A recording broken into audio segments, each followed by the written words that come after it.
President. Our state is in the midst of a housing crisis, a fact that the new state government has been keen to highlight, both in its election campaign and now on its incoming agenda. New South Wales, Mr. Acting President, must build 314,000 new homes over the next 5 years to keep up with the demand. This is a figure that the new government has told us they have received in the incoming briefs. Yet we're told that supply is trending below 40,000 for new dwellings per year, well short of the 63,000 that is required for each year to meet the 5-year target. Chris Minns' inability to stand up to his Greens coalition partners and the inner city MPs in his own caucus will scuttle any chance of getting more urban density where we need it most. Despite his recent announcement of reform, instead it will be a slap in the face to the traditional Labor strongholds in southwest Sydney, whose loyalty he takes for granted and who will continue to be made to bear the brunt of our growing population. The new Premier has told us to get comfortable with vertical housing and has signalled a move towards planning regulations that allow for higher density. But beneath the rhetoric of a honeymoon government calling for action and reform is looming a thinly veiled hypocrisy. We must ask not just how the shortfall of housing supply is to be met, but where we can reasonably accommodate the required level of growth. For decades, the de facto approach has been to continually expand the fringes of Western and South West Sydney and to continue to build more dwellings into these areas. But this approach has taken its toll. As anyone who has spent time in South West Sydney will know, resources are stretched to breaking point.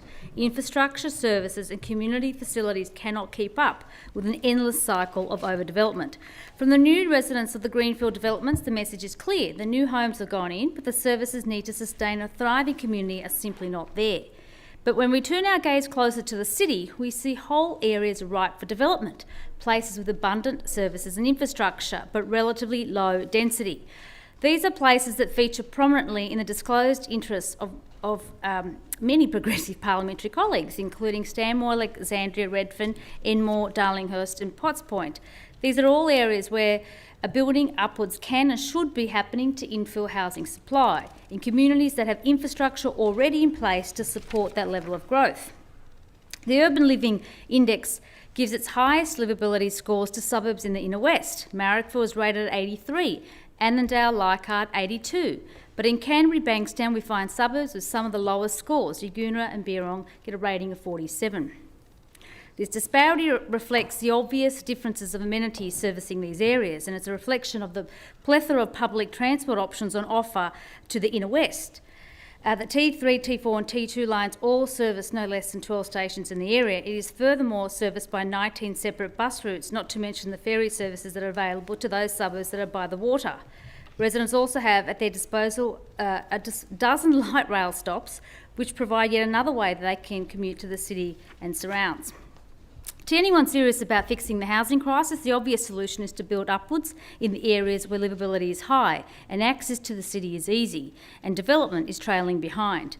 The attitude is no better summed up than the words of the newly elected Greens member for Balmain, who said in addressing a community meeting about a proposal of 435 units on Parramatta Road, and I quote, "Make sure you're not going to end up with something that is going to be damaging to the character of the area or is not going to provide the amenity that you need when they're talking about bringing more people into the area." The statement may be surprising when one considers how concerned the Greens claim to be about a housing crisis, not to mention diversity and inclusion. I recall a meeting, the Shadow Cabinet in 2015, where the freshly faced MP for Cogra, Chris Minns, ensued into a discussion about the lack of high-rise development in their city, and I recall I agreed with him. And it was important that the inner city have the development that it can support. 8 years later, when the Premier, Chris Minns, of course, finds himself as Premier, and he now has the power to reshape the planning landscape of our cities and suburbs. You may be hoping that his recently announced policy to allow 30% more density will be seen as being in line with his original statements in 2015.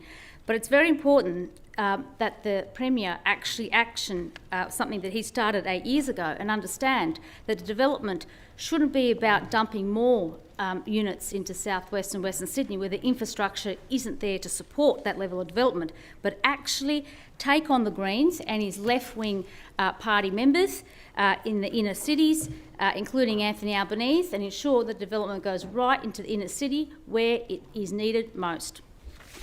Thank you.